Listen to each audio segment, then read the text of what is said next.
Good morning, everyone. This is the first chapter of Democratic Politics books, that is Civics. Chapter number 1, Power Sharing. Let's overview the chapter first, that what we are going to study in this particular chapter. With this chapter, we resume the tour of democracy that we started last year. आप लोगों ने 9th class में democracy के बारे में chapters पढ़े थे, उसका हम थोड़ा सा रिव्यू ले रहे हैं. We noted last year that in a democracy all power does not rest with one organ of the government. ये हम लोगों ने पहले भी पढ़ा था और ये हम जानते हैं कि डेमोक्रेसी के अंदर पावर्स किसी एक के हाथ में नहीं होती है. दैट इज़ टोटली डिसेंट्रलाइज्ड और लोगों के अलग अलग डिपार्टमेंट्स के हाथ में अलग अलग उनकी पावर्स उनको डिस्ट्रीब्यूट की जाती है. An intelligent sharing of power among legislature, executive, judiciary is very important to design of a democracy. जब हम पावर शेयरिंग करते हैं, पावर को शेयर करते हैं, तो अलग अलग लेवल्स में हम पावर की शेयरिंग करते हैं, जिसको डेमोक्रेसी के एक बेसिक डिज़ाइन में इंक्लूड किया जाता है. In this the next 2 chapters we carry this idea of power sharing forward. आगे के जो 2 चैप्टर्स हैं, यानी कि चैप्टर नंबर 1 और चैप्टर नंबर 2 के अंदर हम डेमोक्रेसी के बारे में डिस्कस करेंगे. We start with the 2 stories of Belgium and Sri Lanka. इस चैप्टर को हम 2 स्टोरीज के साथ में स्टार्ट कर रहे हैं. Both these stories are about how democracy handle demands of power sharing. कैसे ये स्टोरीज बताती हैं कि पावर शेयरिंग की डिमांड्स को इन स्टोरीज ने या इन एरियाज ने हैंडल किया है. The story yield some general conclusions. पूरी स्टोरी के बाद में हम नटशेल में उन स्टोरीज की बात करेंगे. About the need of power sharing, जिसके अंदर हम ये देखेंगे कि डेमोक्रेसी में पावर शेयरिंग की क्या रिक्वायरमेंट है. This allows us to discuss various forms of power sharing that will be taken up in the following 2 chapters. Now let's start up with the chapter Belgium and Sri Lanka. Okay children, अब ये story है, ये story मैं आपको अपनी words में clear करती हूँ, ठीक है. Now look over here very carefully. Belgium is a small country in Europe. Belgium एक छोटी सी कंट्री है यूरोप के अंदर, जो हमारे, अगर मैं इंडिया से कंपेयर करूँ तो उसके हरियाणा का जो हमारा स्टेट है उससे भी ज़्यादा छोटी कंट्री, छोटी सी कंट्री है बेल्जियम यूरोप में, ठीक है. It has borders with Netherlands, France and Germany. मतलब ये जो बेल्जियम है, इसकी जो नेबरिंग हम लोग अगर बात करें तो इसकी बाउंड्रीज नीदरलैंड से भी शेयर होती है, फ्रांस से भी और जर्मनी से भी, ठीक है. ऑलमोस्ट इसकी पॉपुलेशन 1 करोड़ से भी कम है.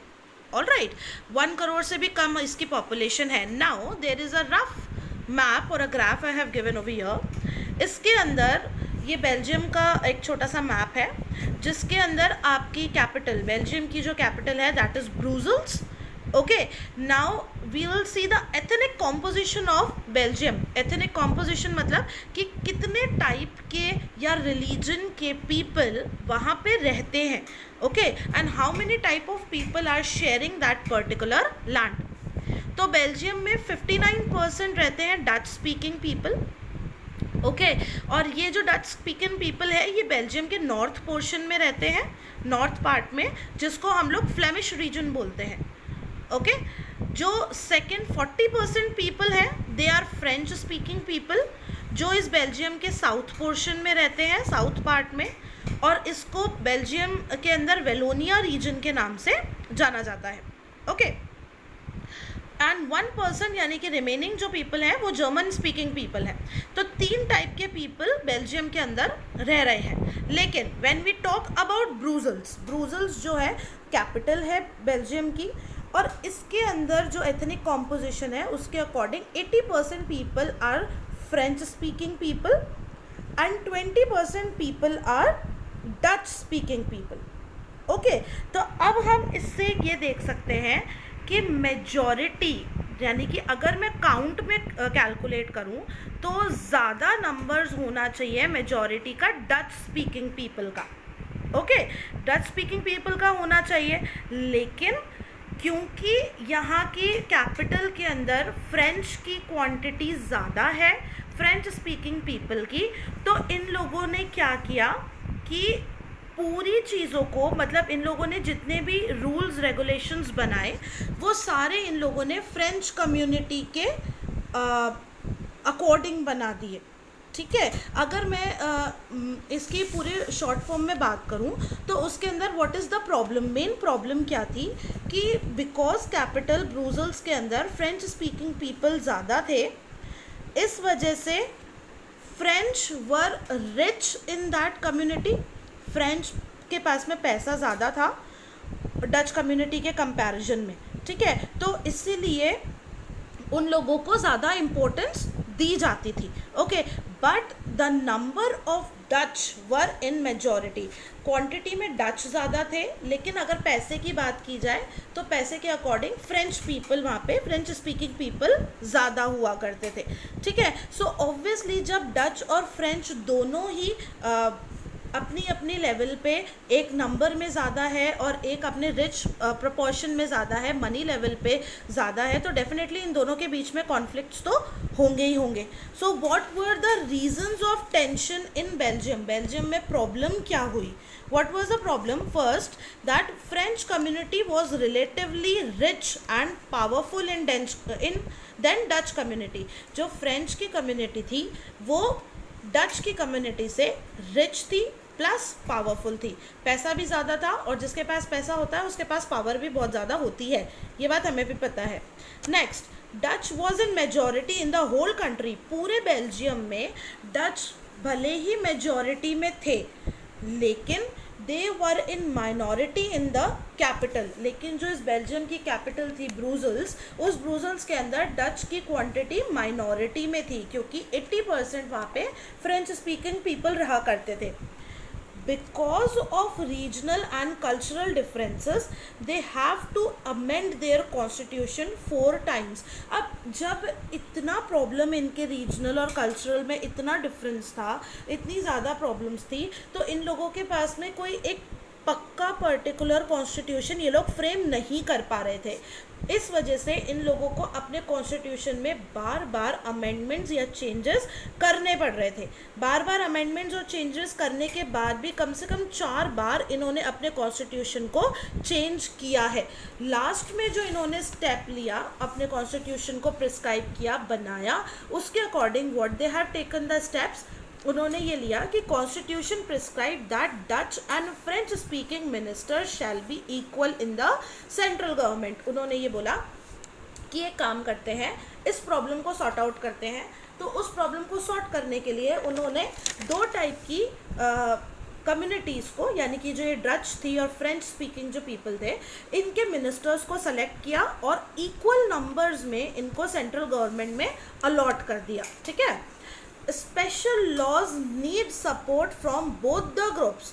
One group cannot take the decision. जैसे कि हम इसमें ये कह सकते हैं कि जब कोई डिसीजन लेना होता था तो फ्रेंच को और डच को, दोनों को मिलके उस डिसीजन को अग्री करना पड़ता था। सपोज़ अगर फ्रेंच ने किसी डिसीजन के लिए या किसी लॉ के लिए हाँ कर दी लेकिन डच ने उसको अलाउ नहीं किया, डच मिनिस्टर्स ने, डच स्पीकिंग पीपल ने, तो वो लॉ फ्रेम नहीं होता था। दोनों का इक्वल इम्पोर्टेंस होना या दोनों का इक्वल पॉइंट पे एग्री होना बहुत ज़्यादा ज़रूरी माना जाता था।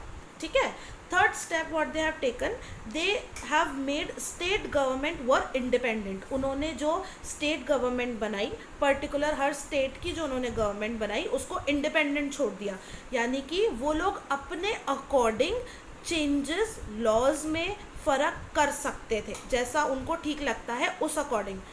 ब्रूसल्स यानी कि जो कैपिटल एरिया था, कैपिटल के अंदर भी इक्वल रिप्रेजेंटेशन रखा गया फ्रेंच और डच का, बोथ द ग्रुप्स, यानी कि ब्रूसल्स में जो हमारी बेल्जियम की कैपिटल थी, उस कैपिटल के अंदर दोनों ही ग्रुप्स को इक्वल इम्पोर्टेंस दी गई। ठीक है, डच को भी और फ्रेंच को भी। ऐसा क्यों हुआ, why they have done this? देखो फिर बिकॉज पूरी कंट्री के अंदर भी इन लोगों ने यही रूल अडॉप्ट किया था, इसलिए ब्रूसल्स में भी इन लोगों ने इस इक्वल रिप्रेजेंटेशन को एक्सेप्ट कर लिया। फिफ्थ, इन्होंने बनाई community government. What is community government? Community government क्या होती है? ऐसी गवर्नमेंट जो किसी एक पर्टिकुलर कम्युनिटी के बेसिस पे फ्रेम की गई हो। जैसे कि मैंने आपको बताया कि बेल्जियम का एथनिक कॉम्पोजिशन 3 टाइप के पीपल वहाँ पे रह रहे हैं, तो हर कम्युनिटी के लिए एक गवर्नमेंट उसके कल्चरल, रीजन, इकोनॉमिक स्फेयर को प्रोटेक्ट करने के लिए होनी चाहिए। इसीलिए इन्होंने पर कम्युनिटी को प्रोटेक्ट करने के लिए कम्युनिटी गवर्नमेंट का फ्रेम किया।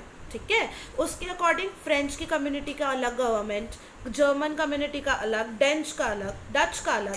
क्यों?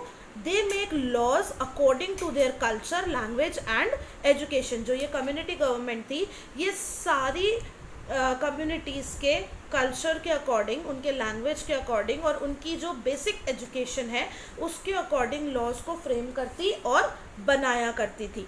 ठीक है, ये सब क्यों किया? अब आप लोग ये सोच रहे होंगे कि एक छोटी सी जगह पे इतनी सारी गवर्नमेंट बनाने की इनको क्या ज़रूरत थी? उसके पीछे रीज़न ये था कि अगर ये लोग ये गवर्नमेंट नहीं बनाते तो ये जो इनके बीच में कॉन्फ्लिक्ट चल रहा था फ्रेंच का, डच का, जर्मन का, उसके बेसिस पे बहुत ज़्यादा प्रॉब्लम होने लग गई थी। अब अगर ये गवर्नमेंट नहीं बनती तो डेफिनेटली इनकी सुख शांति में प्रॉब्लम आती। किसी भी पर्सन के लिए या किसी के लिए भी maintaining peace and security was the main motive. Main किसी भी कंट्री की गवर्नमेंट के लिए सबसे बड़ा मोटिव ये होता है कि उसकी कंट्री में सुख शांति बनी रहे प्रॉपरली। ठीक है, इसीलिए कोई प्रॉब्लम ना हो और लोगों के अंदर सेटिस्फैक्शन रहे, सिक्योरिटी मेंटेन रहे, इसलिए इन्होंने इतनी सारी गवर्नमेंट का फ्रेम किया। ओके, प्लस इन्होंने एक हेडक्वार्टर्स भी बनाया for maintaining peace and security. They maintain headquarters, that is HQ, I have written in a short form, of European Union. European union के ग्रुप का इन्होंने एक हेडक्वार्टर्स भी वहाँ पे बनाया जिससे वहाँ पे सिक्योरिटी पूरी तरीके से मेंटेन की जा सके। I hope you have cleared with the Belgium. Belgium की स्टोरी आप लोगों को समझ में आ गई होगी। Let's move forwards towards Sri Lanka. अब श्रीलंका पे मूव करते हैं। जैसे बेल्जियम है वैसे ही श्रीलंका भी एक छोटी सी हमारी कंट्री है। आपने श्रीलंका का देखा होगा मैप, मैं आपको एक बार फिर पिक्चर शो कर देती हूँ। देखिए, ये श्रीलंका का हमारा छोटा सा मैप है। इसके अंदर क्या क्या एथनिक कॉम्पोजिशन था या इसके अंदर क्या क्या प्रॉब्लम्स थी, कैसे कैसे इन्होंने वर्कआउट किया। देखिए, श्रीलंका का ethnic composition according to books, हमारी बुक के अकॉर्डिंग श्रीलंका में 74% पीपल ऐसे थे जो सिंघाला पीपल थे, सिंघाला बोलने वाले पीपल हुआ करते थे वो लोग। ठीक है, 18% पीपल थे they were Tamils, Tamil people. Okay, Tamil, इसमें 2 टाइप के तमिल्स इंक्लूडेड थे। एक तो जो ओरिजिनल तमिल्स थे जो श्रीलंका से ही बिलोंग करते थे, दूसरे वो तमिल्स जो इंडियन कम्युनिटी से बिलोंग करते थे, मतलब इंडिया से बिलोंग करते थे लेकिन वो श्रीलंका में रह रहे थे। ठीक है, तो ये दोनों टाइप के Tamils were living over there. उसके बाद 7% वहाँ पे क्रिश्चियन हुआ करते थे जो दोनों लैंग्वेजेस बोलते थे। ओके, सिंघाला भी बोलते थे और तमिल्स भी बोलते थे। ओके, बेसिकली तमिल्स 2 टाइप के थे वहाँ पे, हिंदूज भी हुआ करते थे और मुस्लिम्स भी हुआ करते थे, जिसके अंदर ये दोनों इंक्लूडेड है। ओके, और जो सिंघाला बोला करते थे यानी कि majority of the people, 74% people जो सिंघाला बोलते थे, they were Buddhist. Okay, they used to follow the Buddhist religion. Okay, अब इस एथनिक कॉम्पोजिशन में क्या प्रॉब्लम्स हुई? देखो, प्रॉब्लम ये हुई कि 1956 के अंदर एक एक्ट पास किया गया गवर्नमेंट के अकॉर्डिंग। ठीक है, जिसमें सिंघाला को ऑफिशियल लैंग्वेज डिक्लेयर कर दिया गया श्रीलंका का। 1956 में एक गवर्नमेंट ने अमेंडमेंट पास किया, एक एक्ट पास किया जिसके अंदर सिंघाला को एक ऑफिशियल लैंग्वेज बना दिया गया श्रीलंका का, कि सिंघाला की मेजॉरिटी पीपल है तो इसलिए हम लोग ऑफिशियल लैंग्वेज इसको डिक्लेयर कर देते हैं। ठीक है, अब ये डिसीजन क्या हो गया, पूरी तरीके से मेजॉरिटी के ऊपर शिफ्ट हो गया। सेकंड प्रॉब्लम क्या हुई, गवर्नमेंट ने सिंघाला स्पीकिंग पीपल को प्रेफर करना शुरू कर दिया प्रायोरिटी पे। कहाँ वो लोग उसको प्रेफर करते थे? जॉब्स में, एडमिनिस्ट्रेशन लेवल के जॉब्स में, प्लस एडमिशन्स में। यानी कि अब जॉब भी उनकी, एजुकेशन भी उनकी, मतलब पहले प्रायोरिटी किसकी आएगी? सिंघाला स्पीकिंग पीपल की आएगी। तीसरी प्रॉब्लम हुई, they form the laws in constitution according to which government shall protect and foster Buddhism। यानी कि वो कॉन्स्टिट्यूशन में ऐसे ऐसे लॉज बनाने लगे, ऐसे ऐसे उन्होंने चेंजेस करना चालू किया जिसके अंदर वो बुद्धिज़्म जो रिलीजन था, जो सिंघाला बुद्धिस्ट पीपल हुआ करते थे, उन लोगों के रिलीजन को ही प्रोटेक्ट करते थे, प्लस उन लोगों को ही फॉस्टर करते थे। फॉस्टर मीन्स बढ़ावा देना, ठीक है, उसको बढ़ाना, उसको और ज़्यादा प्रॉस्पर करने की कोशिश करना, ठीक है। व्हाट हैपेंड, इन सारी प्रॉब्लम्स की वजह से क्या होना चालू हुआ, they started ignoring the other religion which gave bad impact on Tamils. अब obviously when they are fully supporting the majority, जब वो पूरी तरीके से सिंघाला को सपोर्ट कर रहे हैं, तो जो ऑपोजिट है यानी कि जो तमिल्स हैं उन लोगों को उनके प्रॉपरली राइट्स नहीं मिल पा रहे हैं, तो उन लोगों के ऊपर बड़ा गंदा इम्पैक्ट आने लगा, बड़ा बैड इम्पैक्ट आने लगा। What was the impact? It increased the feeling of alienation. That means उनको ऐसा लगने लगा कि अब हम लोग यहाँ पे हम इस ग्रुप में इन्वॉल्व नहीं होते हैं, we feel separated. ऐसा लगता था उनको जैसे उनको बॉयकॉट कर दिया है, उनको हटा दिया गया है, उनको प्रॉपरली उनके राइट्स से छीना जा रहा है। They felt that government and major parties don't care about their language and culture. उनको ये लगने लगा कि जो मेन पार्टीज़ हैं, जो गवर्नमेंट है, जो हमारी मेन कॉन्स्टिट्यूशन को फ्रेम कर रही है, वो पार्टी, हमारे लीडर्स हम लोगों को हमारी केयर नहीं कर रहे हैं, हमारी लैंग्वेज की, हमारे कल्चर की उनको कोई भी फिक्र नहीं है, ठीक है। They felt that government and constitution are snatching, यानी वो छीन रहे हैं क्या, देयर बेसिक राइट्स, उनके बेसिक राइट्स यानी जो हमारे फंडामेंटल राइट्स है वो, जैसे कि right to equality. They felt discriminated, उनको बुरा लगने लगा, they felt separated, alienated, because Sinhalas were getting benefits in education and jobs as well. अब जैसे जैसे सिंघालाज को प्रायोरिटी मिलने लगी, जॉब्स मिलने लगी, एडमिशन्स मिलने लगे, तो तमिल्स को फील होने लगा कि अब हम लोगों की यहाँ पे कोई जगह है नहीं, जिसकी वजह से व्हाट हैपेंड, उनको बहुत ज़्यादा गुस्सा आ गया। दे वर very much angry. Okay, so what were the reactions of the Tamils और उसका रिजल्ट क्या हुआ, ठीक है।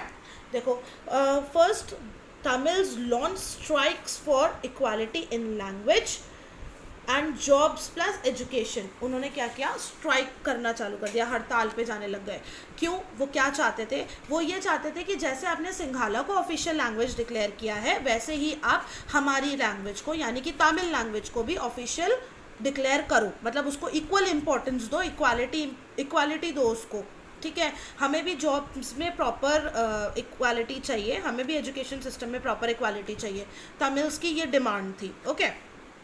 तो दूसरी चीज़ उन्होंने क्या डिमांड की, देयर डिमांड, फिर हुआ क्या, what happened, there demands were rejected and dominant nature of the government was continue. जो उनके डिमांड्स थी, उस डिमांड्स के ऊपर जो सिंघाला गवर्नमेंट थी उसने कोई ध्यान नहीं दिया। दे वर इग्नोर्ड, एक तरीके से इग्नोर कर दिया, उनकी डिमांड्स को रिजेक्ट कर दिया, और अपना जो डोमिनेंट नेचर था कि हमको मतलब सिंघालास की मेजॉरिटी है तो हम उसको डोमिनेंट करेंगे, उसको इन्होंने कंटिन्यू रखा। Tamil want there separate country in the north east. अब क्या हुआ, जब उनको ये दिखा कि भाई हमारी कोई वैल्यू तो है नहीं यहाँ पे, तो व्हाट दे वांटेड कि भाई श्रीलंका में जो नॉर्थ ईस्ट पोर्शन है उसके अंदर हमारी कंट्री को ही सेपरेट कर दो, हम नहीं चाहते तुम लोगों के साथ रहना। अब इस सारी प्रॉब्लम्स में what happened, civil war start हो गया। Civil war enhances between both the communities, दोनों ही कम्युनिटी में यानी सिंघाला में और डच में क्या हुआ कि लड़ाई तो होनी थी ऑब्वियसली, क्योंकि उनके थॉट्स मैच ही नहीं कर रहे थे। तो what they started a civil war. Civil war के अंदर what is the result of the war, चाहे वॉर कोई सा भी हो, the result was death and separation of the people mentally satisfied नहीं थे, इसलिए उस सिविल वॉर का रिजल्ट ये आया कि बहुत सारे लोग मर गए। There was a huge loss of life and property. Civil war cause a huge damage to Sri Lanka, हर तरीके से डैमेज हुआ, सोशल भी, इकोनॉमिक भी, प्लस कल्चरल भी, और लाइफ डिस्ट्रॉय हुई वो अलग, ओके। अब इन दोनों स्टोरीज़ का अगर हम रिज़ल्ट निकालें तो रिज़ल्ट क्या निकलता है कि बेल्जियम में ऐसा क्या हुआ कि वहाँ सब चीज़ें बहुत सूदिंग वे में कंप्लीट हो गई। और श्रीलंका में ऐसा क्या हुआ कि दोनों कम्युनिटीज़ में इतनी बुरी तरीके से लड़ाई हो गई। तो इन दोनों ही क्वेश्चंस का आंसर ये है पावर शेयरिंग, कि अगर जिस तरीके से बेल्जियम में हर कम्युनिटी को ध्यान में रखते हुए, हर लैंग्वेज को ध्यान में रखते हुए उन्होंने पावर को शेयर कर दिया था, उसी तरीके से अगर श्रीलंका में भी कर दिया जाता तो उनमें भी लड़ाई नहीं होती और उनको इक्वल इम्पोर्टेंस मिल जाती। Am I clear with my point? In our next video, we are going to continue this chapter. Till then, stay home, stay safe. Thank you.